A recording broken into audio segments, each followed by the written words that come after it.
que ce vaccin, le jour où il sera mis au point, sera un bien public mondial.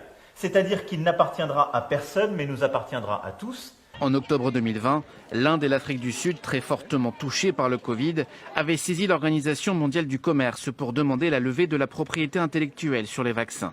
Autrement dit, permettre à tous les pays qui le peuvent de produire des doses à grande échelle. Emmanuel Macron avait été le premier en juin dernier à dire que le vaccin devait être un bien public mondial. Faire en sorte, dès maintenant, qu'un vaccin contre le Covid-19, lorsqu'il sera découvert, bénéficie à tous, parce qu'il sera un bien public mondial. Mais depuis, par 2 fois, la France a voté contre une résolution de lever les brevets. Elle s'y est opposée en octobre et en mars aux résolutions qui avaient été déposées par l'Inde et l'Afrique du Sud.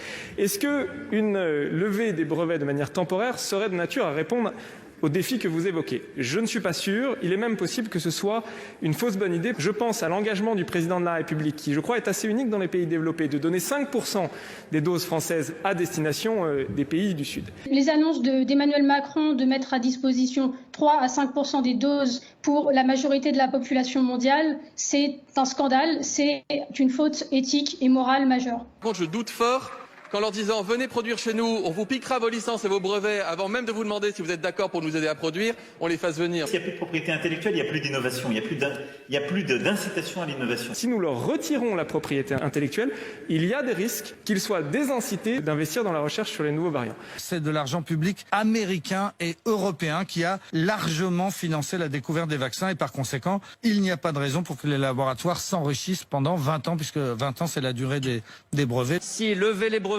avait une quelconque utilité aujourd'hui, nous le ferions immédiatement. Mais ça ne sert à rien aujourd'hui. Le gouvernement américain estime que des circonstances extraordinaires demandent des mesures extraordinaires. Il est pour une levée temporaire des brevets. Je suis tout à fait favorable à ce qu'il y ait en effet cette ouverture de la propriété intellectuelle.